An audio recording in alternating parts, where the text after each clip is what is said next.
How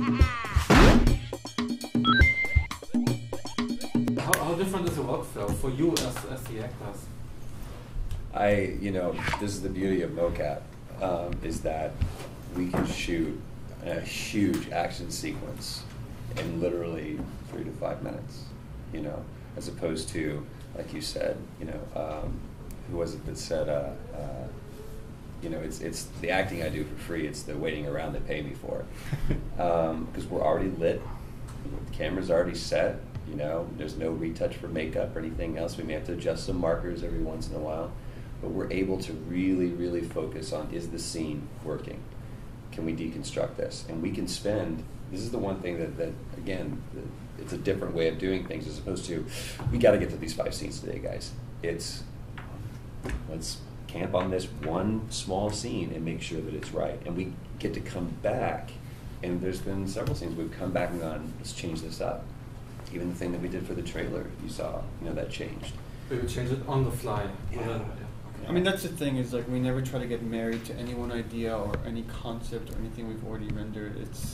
It's still always like we like dig into the details, whether it's like on stage or here at the studio, and then we step back and look at the thing holistically and go, okay, we're now seeing more of the flow, but these beats don't feel right. Let's go back and do it again. So to make sure everything fits holistically, and that's the best way for us to tell this very character-driven experience. So we have one more question. Sure. Do you have like, I don't know, Nachdrehs in German? It's when one scene is already meant to be complete, but half a year later you say, well, there's one detail missing. Is this happening also? That a week later you say, well, we need to do this again because the animators had some problems? Or is it happening? Sometimes, absolutely. Yeah. I mean, most of the time we try to just get it all right on the stage, and get it in the can. But sometimes, the animators will come back and be like, "Look, this actually isn't working," or "We didn't get the right reference," or like the action is. And then we're like, "Okay, well, we make a note, we put that aside. Next time we come to the stage to capture the next scene, we do a pickup, and we just get the whole moment." So you two have to be still available for the team for a set amount of time, I guess, where they might come up and say, "Well, we need you again, so we can't do." Hunter S. Thompson said, "Buy the ticket, take the ride," and that's exactly. We're in this for the long haul, so we want this to be as perfect as possible. So, I mean, just again, sorry, jump in. One part of the Naughty Dog method is the actors are part of the team. We don't just hire talent and then just shoot something and we're done with it. They're constantly like iterating with us on the game throughout the entire course of production. How many sessions does it take? Recording sessions? I don't, a lot. I don't know the exact number. So with so much of Hollywood movies being shot against the green screen, do you feel like video games and Hollywood are slowly merging, that it's becoming one and the same thing? I think that video games have influenced film, and I think that it's been the advancement and the advent of new technologies in video games that have caused Hollywood to look at the way that games are being made and go, we want to do that. There really wasn't CG until the games really started being more of a narrative and being more cinematic. And I still think that you look at Avatar. Avatar was done brilliantly, but that was a $500 million movie, and the amount of story and effects and textures and environments that we're being able to get. I mean, games are driving that, and especially with something like this, which has really, really never been done before. And it's so funny because people think they have a handle. Now I've already seen online people like, this is going to be this kind of game. This. You have no idea what this game's about. And it really is. It's not just PR bullshit. It's the truth. There's never been a game that is this character-driven and this story-driven with the kind of gameplay and mechanics that they have. And I think that it's actually going to be, I want Hollywood to have to step up to us, not us to try to meet what Hollywood's doing. I think we're a step above. Yeah, I guess you already answered the question, but is the main goal there for you guys as well as the developers to make first great zombie survival game, not just a zombie survival game? Yes, but the way we think of it is we want to make just an incredible character-driven game. Yeah. The zombies are really an afterthought. They're just there to create the tension for the characters. Mm-hmm. But the more interesting thing for us is the characters having to make hard choices, which really define who they are. So is it more inspired by The Road from Cormac McCarthy, because it looks like the setting just a girl instead of a boy? So There's been yes, Cormac McCarthy is a big inspiration from The Road. No Country for Old Men has been a big inspiration for us. There's actually dozens. Like we talked about the book City of Thieves, which is a book about World War II and two survivors like living through a city that's under martial law. So you can't pinpoint to any one thing and say, okay, this is the core inspiration, because this thing kind of is telling its own story. What do you think? But the Road is a great example of what we don't do in games, which The Road is a post-apocalyptic story that tells a very character-driven tale of like innocence, and characters change over the course of events. It's not about big monsters or cannibals or any of that. That's there, that's but it's just the setting, backdrop. but it's not the story. This happened, and now this is happening. That's the point of that. What were you going to say? What do you think is the most common reason for, when voice acting fails, when it doesn't work in games? I think a lot of it is because people don't understand the medium in which they're trying to operate.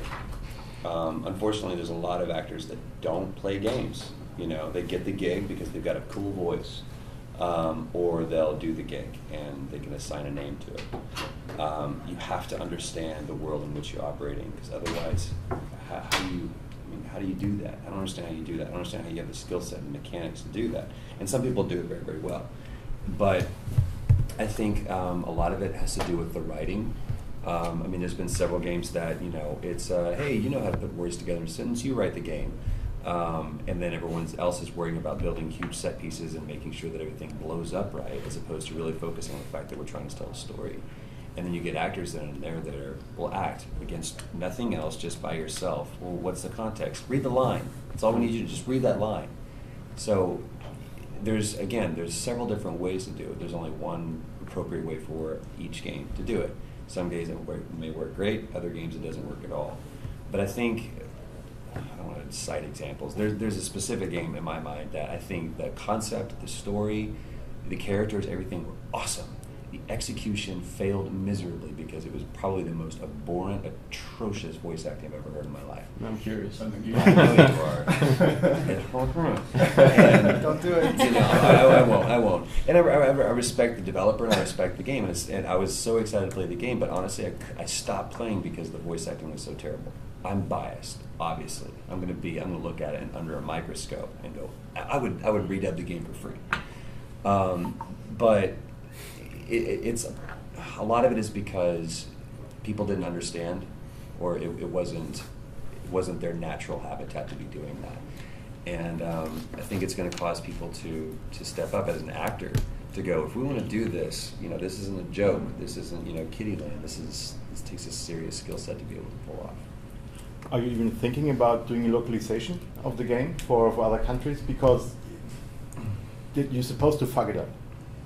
You have two actors here that work so well together, and to find two native speakers like in Germany that work together just as well and fit the roles is nearly impossible. Well, a lot of times we leave that up to the player. Like we put all the languages, because we have Blu-ray, we can put a ton of languages on the disc. So if you want to play it with subtitles, you can. If you want the dubbed version, we leave it up to each territory to kind of find their own actors, because I wouldn't know how to find German actors. I have no idea. Yeah, but you're trying to actually get it right. Yeah. Or you say, no, this is the only version of the game, this is how it's meant to be experienced. No, I definitely don't do that, because there's some people that just won't play it if all they could do is read subtitles. The only way they will play it is it's dubbed, and I hate for them not to experience this thing. I can't go to Germany in every country and try to find the actors and direct there and make sure that that's up to the directors of everybody they hire in those territories. But and who's in charge of the vision for localization then? Is there's somebody who has to be in charge and then telling you, yeah, we did a good job, and afterwards you get smacked? Yeah, we have. We can talk about specific afterwards if you want, but we have partners, right? We have Sony partners across the globe that help us with that. So that because if we had the burden on us to do it we would never get this game done. There's just no way. I look at Run Lola Run. Love that movie, Das Boot. Great movies. I do not want to watch the dub version of that. And I've done a lot of dubbing. I've done a lot of localization for shows or games or whatever. and I can go back and forth. There's some Japanese stuff that I've done that I've seen the original, and for Japan it makes sense. In a Western audience, it needs to be redone. It needs to be voiced by an American actor to convey the thought. But sometimes it's just best to. I love subtitles. It'll be fine. I'll scan down and look because I want to see that in its original thing of habitat. It's supposed to be a project that has to be experienced in this language. Well, you can, right? The Yeah, well, English well, is going to be yeah. on the disc, so. Yeah. Yay. Awesome. Okay, guys, it's a wrap. All right. Thank you guys so much. Thank you. Thank you.